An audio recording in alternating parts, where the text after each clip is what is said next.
Welcome, Sophie. Hello, thank you very much for inviting me. So, what I'd like to do is I'd like to start with a question. If you're really honest with yourself, how much time do you spend in front of a screen each day?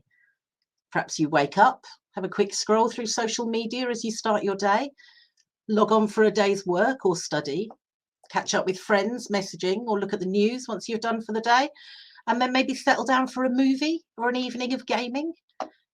Nowadays, we are all almost certainly spending more of our time than is good for us looking at a tablet or the TV or doing stuff on our laptops or glued to our phones. And it all adds up. A national survey of UK adults showed that screen use that increased during lockdown hasn't gone back down again.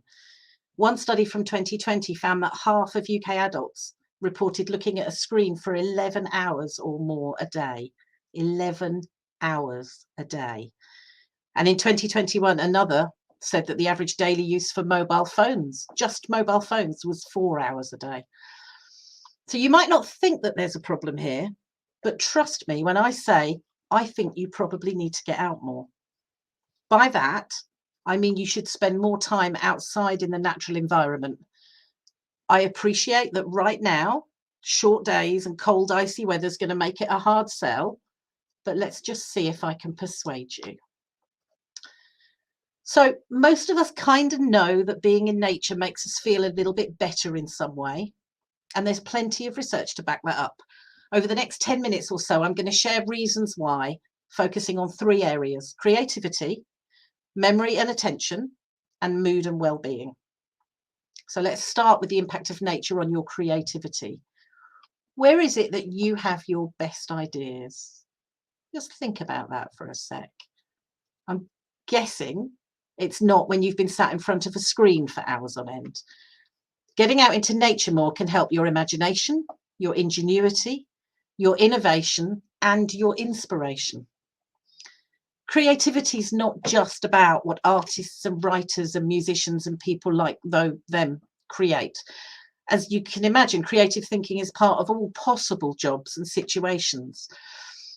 Creativity itself is made up of preparation, incubation, ideas, and evaluation. And there's evidence that being in nature particularly helps the preparation and incubation stages.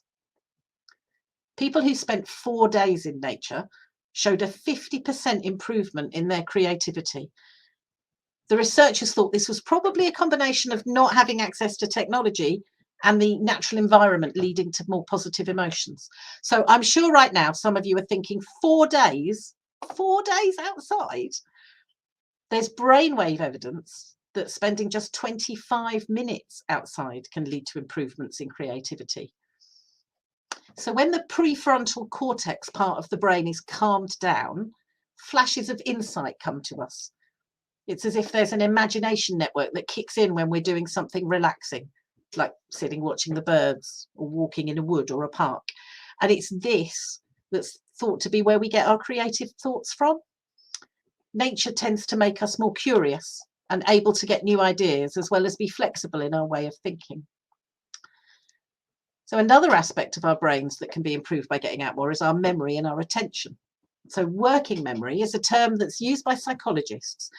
It's basically a form of short-term memory that's used to do specific things. It manages and uses our short-term memories. And it helps with planning and understanding and reasoning and problem solving. And all these things can be measured.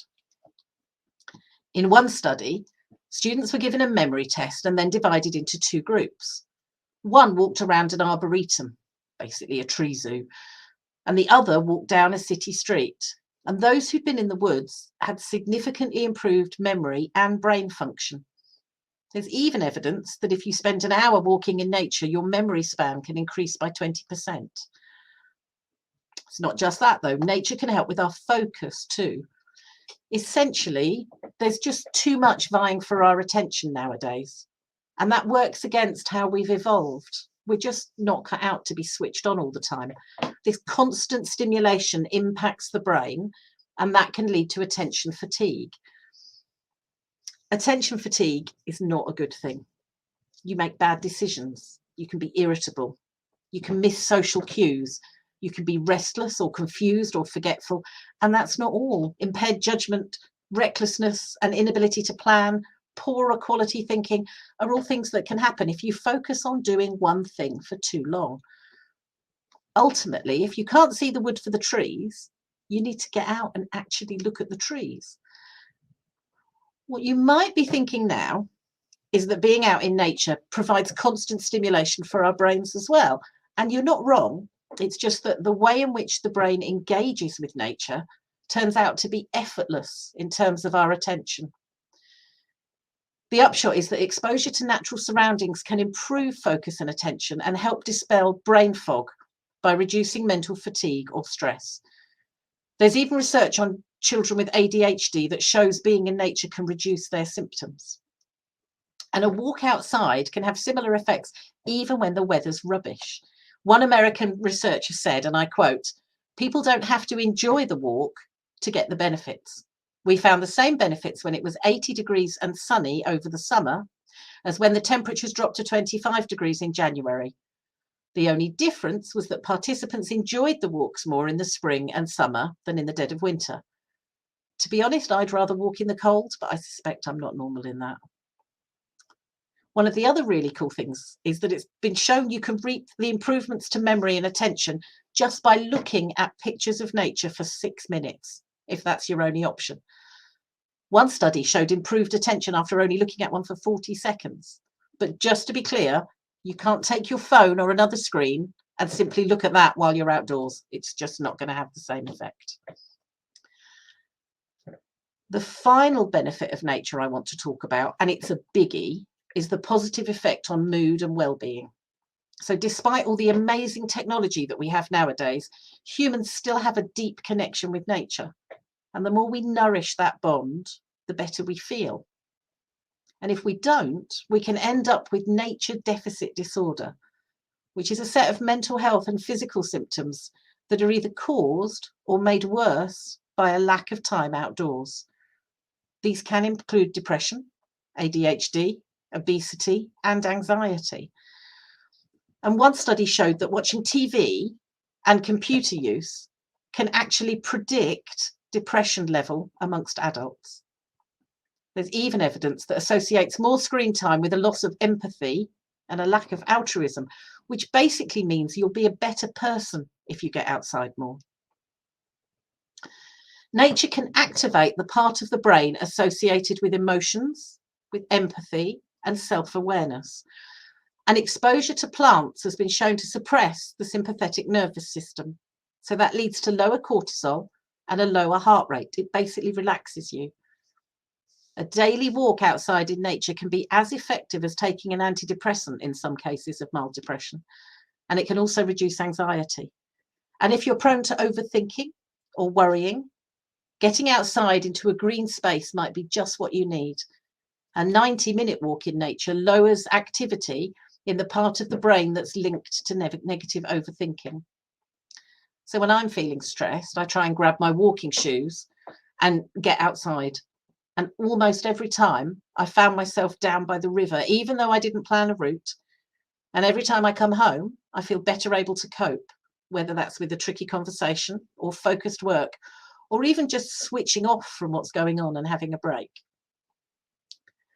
We all have a deep human need to feel connected. There are studies that show being in nature can build a sense of belonging to the wider world that's vital for good mental health and well-being. We're incredibly technologically connected nowadays, but in some cases our relationships are the poorer for that.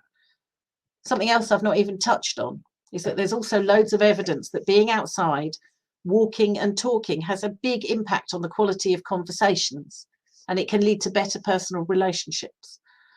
Particularly in the West, we're often isolated in a way that's simply not part of our evolutionary makeup.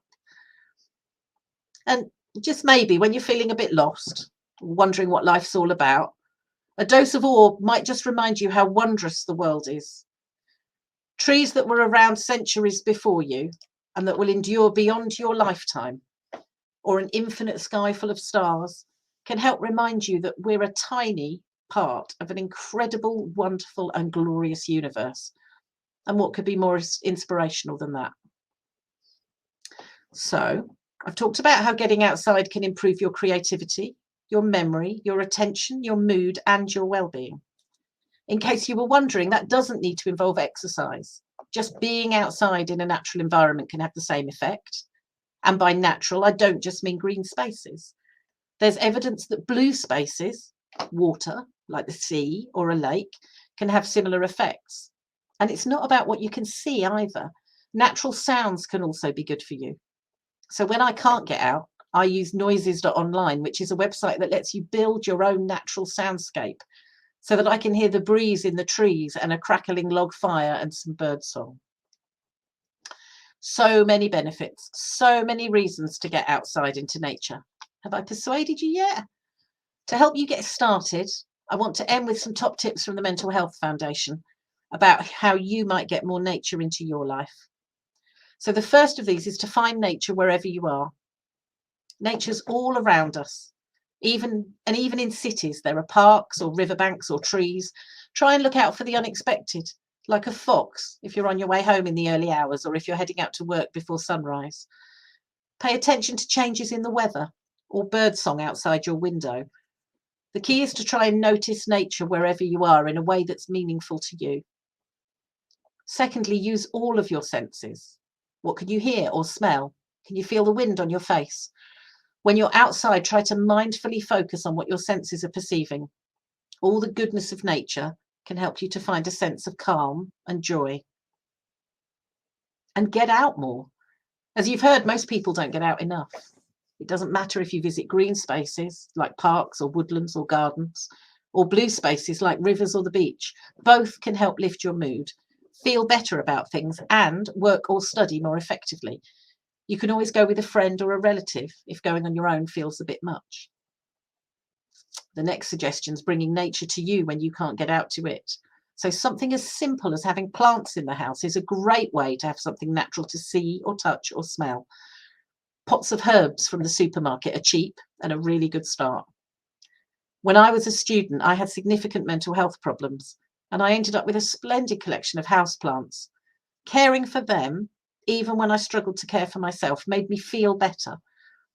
You can grow flowers, plants, or vegetables on a windowsill or in a pot outside, or even get a bird feeder and see who comes to visit. An alternative is to connect with nature through art or stories or TV programs. The fifth one is another really great idea, is to take exercise in nature. So if you can exercise, think about how you might do that outside. Could be a run, could be a bike ride, could be a short walk. Walking or running outdoors in nature can sometimes help to prevent or reduce feelings of anger or tiredness or sadness. So is there a change to your usual route that you could take that might take you into blue or green spaces more? And if you're not in a city, how about leaving your headphones off for a change so that you can hear the sounds around you? The next one is to combine nature with creativity. I've already said that nature increases your creativity anyway. This doesn't have to mean dancing outside or making art outside. It could be taking photos or drawing pictures of natural things. So by noticing the natural world, you'll strengthen your connection to it. And finally, protect nature. As I learned with my houseplant collection, taking care of something can be a really great way to feel good. This one's really win-win. Whether you choose to walk instead of driving, or to recycle what you can, or you join a conservation group, taking care of nature also means that you're taking care of yourself, and you'll be improving your creativity and your attention and your memory. There's nothing not to like about that. I hope I've given you a few ideas around taking your thinking outside more. So why not give it a try yourself and see how you get on? Thank you.